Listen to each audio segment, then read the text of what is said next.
చింత చెట్టుకి సిగురు వచ్చింది, చిన్నదానికి సొగసు వచ్చింది. విజయ్ కుమార్ వచ్చాడు వీడియోలోకి.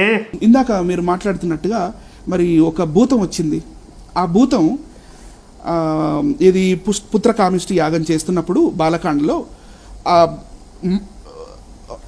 మొక్కుతున్నాడు, మంటల్లో నుంచి ఒక భూతం వస్తుంది. అది ఎర్రని జూలు కలిగి సింహం వలె ఉంటుంది. వర్ణన కూడా ఉందా? వర్ణన అవన్నీ ఉన్నాయి సార్. ఉంటది ఉంటది పగడాలో అన్నీ ఉంటాయి. నీకేం కావాలి, నీకేం కావాలంటే అది ఇస్తా కదా. అది దాని కళ్ళు ఎర్రగా ఉన్నాయి. అది చూడటానికి చాలా గంభీరంగా. పిశాచమా? భూతము అనే ఉంది సార్. పిశాచి ఎక్కడ ఎందుకు ఉండిద్ది? పవిత్ర పిశాచి బైబిల్ లాగా ఉండేది. పవిత్ర పిశాచి వచ్చి మరి గర్భవతిని చేస్తే కదా మనోడు పుట్టింది. అసలు భూతం అంటే వాళ్ళకి అర్థం తెలియదు. భూతం అంటే దెయ్యం అనుకుంటున్నారు వీళ్ళు. బేసిక్స్ తెలియదు. ఎందుకు ఎందుకు ఎందుకు ఎందుకు పుడతారో కూడా తెలియదండి మనుషులు. కొంతమంది బేసిక్ సెన్స్ ఉండదు మనుషుల దగ్గర. భూతం అనే రాసింది, కానీ ఆ చేతిలో ఒక క్యాన్ పట్టుకున్నట్టుగా కూడా ఉంది. ఓ క్యాన్, పాల క్యానా? ఏం క్యాను? అది తర్వాత మళ్ళీ వచ్చి దశరథుడికి నమస్కారం పెట్టి ఇది దేవతలు అన్నముతో వండిన పాయసము అని చెప్పి ఇస్తుంది. అన్నంతో అంటే బియ్యమా? బియ్యం, రైస్. చూడండి, వేసుకోండి. అన్నం అంటే బియ్యం, రైస్. సో రైస్ ఎప్పుడు వచ్చింది భారతదేశంలో? అది కూడా చూడాలిగా మనం. సింధు నది నాగరికత వాళ్ళు రైస్ తిన్నారా? తినలేదు. వాళ్ళు లేటర్ పీరియడ్ అంటే ఎర్లీ, మెచ్యూర్ అండ్ లేట్, 3 విధాలుగా సింధు నది నాగరికతను మనం మొత్తం 4 ఉన్నారు శాస్త్రవేత్తలు ఇక్కడ. మా విజయ్ కుమార్ ఏంటి సగం కట్ చేసి కనపడతలే పాప, ఆయన సగం సందమాలేక సగమే కనపడుతున్నాడు. మొట్టమొదటి ఇది ఏదైతే మన అర్లియర్ ఉందో, early Indus valley civilization, Sindhu నది పరివాహక ప్రాంతాల్లో జీవిస్తున్న వారు, వాళ్ళకి రైస్ అంటే ఏంటో తెలియదు. సరే, మెచ్యూర్ పీరియడ్ వాళ్ళకి తెలుసా? వాళ్ళకి తెలియదు. లేటర్ పీరియడ్లో సిల్క్ రూట్ నుంచి, అంటే చైనా టు ఇండియా, ఈ సిల్క్ రూట్ వరల్డ్ మొత్తాన్ని కనెక్ట్ చేసేది ఉంటుందో, సిల్క్ రూట్ నుంచి ఇండియాకి రైస్ ఫార్మింగ్ ఎలా చేయాలని టెక్నాలజీ వచ్చింది. అది ఎప్పుడు వచ్చింది? అది later period, later Indus valley civilization. మరి 20,000 సంవత్సరాలు మరి పరిపాలించారుగా. మరి 20,000 సంవత్సరాలకి వెళ్ళినప్పుడు మనకి ఎక్కడ మ్యాచ్ అవ్వట్లేదు. We are not getting matched anywhere.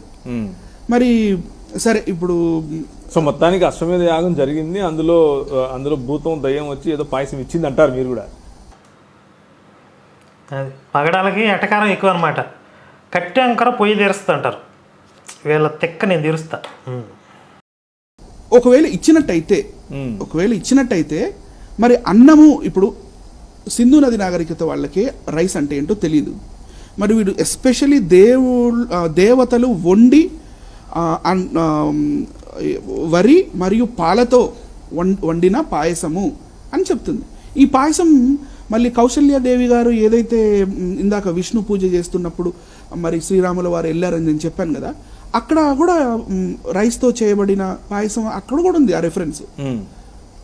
So ఇవన్నీ మనం హిస్టారిసిటీ మ్యాచ్ చేసుకుంటున్నప్పుడు ఎక్కడ కుదరట్లేదు. సరే, ఇది ఓవరాల్గా అన్నం గురించి వీళ్ళు మాట్లాడిన విషయం. అయితే మనం ముందుగా అసలు అన్నం అనే సంస్కృత పదానికి మీనింగ్ ఏంటి? వైట్ రైస్ అనే.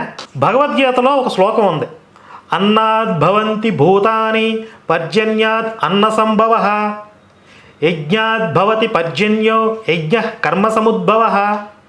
అన్నము వలన సకల భూతములు కూడా జీవించుచున్నవి. ఈ అన్నము వర్షము వలన కలుగుచున్నది. వర్షము యజ్ఞము వలన ఏర్పడుచున్నది. సత్కర్మల వలన యజ్ఞము పూర్తి అగుచున్నది. ఇక్కడే ఈ ఇద్దరు శాస్త్రవేత్తలకి 2 పిచ్చకాయలు పగిలిపోయినాయి. పిచ్చకాయలు ఐ మీన్ వాటర్ మెలన్ అనమాట. You got it.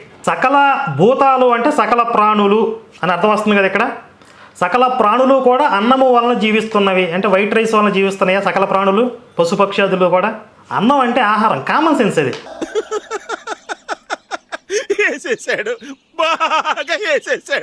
అన్నపూర్ణ అంటారు, ఆహారాన్ని ప్రసాదించే తల్లి, వైట్ రైస్ని పెట్టే తల్లి అని అర్థమా దానికి మీనింగ్? ఎక్కడి నుంచి తగలాడతారా బాబు మీరు? ఎప్పుడు మాడతారా మీరు? హాఫ్ నాలెడ్జ్తో చేయకుండా ఏం చేసినాను. అసలు అక్కడ దాకా వద్దండి. మీకు గ్రామాల్లోకి వెళ్తే కొంచెం పెద్దవాళ్ళని అడిగితే వైట్ రైస్ లేదు, అప్పుడు వరి అన్నం లేదు కదా. ఇంతకుముందు మేము మొక్కజొన్న అన్నం తినేవాళ్ళం అంటారు, జొన్న అన్నం తినేవాళ్ళం అని. జొన్నలు వండితే వచ్చిన ఆహారాన్ని జొన్న అన్నం అంటారు. అన్నం అనగానే వైట్ రైస్ ఏంటారు బాబు? ఏ గ్రహం నుంచి ఊడిపడ్డారా నాయన మీరు అసలు? ఇప్పుడు దీన్ని పట్టుకొచ్చి వీళ్ళు ఇద్దరు ఐన్స్టీన్ శాస్త్రవేత్తలు కదా వీళ్ళు, మేము కనిపెట్టేశాం, రామాయణానికి ఆధారాలు లేవు కనిపెట్టేశామని చెప్పి. అసలు నా ప్రాబ్లం ఏంటంటే వీళ్ళు ఎర్రిపుష్ప మాటలు చెప్తున్నారు. చెప్పేవాళ్ళు ఎట్లా ఉండాలి, నీట్గా నాకు కోట్ వేసుకుని కనపడతారు. అసలు కోట్ వేసుకుని కనపడితే నాకు మండిద్ది, మామూలుగా మండదు. అసలు మహేష్ బాబు అంటాడు, ఈ కోట్ ఏంటి, టీ షర్ట్ ఏంటి, ప్యాంట్ ఏంటి, టై ఏంటి, బట్టలతో చంపే కూడా తెలుసా నువ్వు దైద్యుడా. వీళ్ళ బట్టలు చూస్తేనే నాకు కాలిద్ది. ఎందుకు వేసుకుంటారో తెలియదండి. ఒక కోట్ వేసుకొస్తారు, ఏం వాగుతారో ఇష్టం వచ్చింది వాగుతారు. మరి మీకు ఏమైనా చిప్పు దొబ్బిందా, ఎవరైనా ఆపరేషన్ చేసేసి మీకు ఏమైనా తీసేసాడా, ఏమన్నా ఉండదా బుర్ర? సర్వే జన సుఖినో భవంతు అంటే ఆ సర్వే వాళ్ళైనా రెవెన్యూ వాళ్ళు వద్దా అన్నాడంట ఒకడు వచ్చి. ఎందుకు వస్తారు ఇలాంటి సాయంత్రం అనుకునేవాడిని, వీళ్ళని చూస్తే ఎందుకు రాకేముంది. ఇంత ముందు కూడా ఒక విషయం చెప్పాను, ఈ రక్షణ టీవీలో నాతో డిబేట్లు పెట్టి ఆపేశారు, మధ్యలో బాగా వాతలు పడినాయి. ఓ రోజు ప్రవీణ్ పగడా నాకు ప్రత్యర్థి ఆపోజిట్ కూర్చొని మాట్లాడతాడని చెప్పి ముందు అనౌన్స్ చేశారు. దొరికేడు అని ఫేస్బుక్లో పోస్ట్ పెట్టా. సాయంత్రానికి వెళ్ళేసరికి జడ్జి స్థానంలో కూర్చున్నాడు బుద్ధిగా.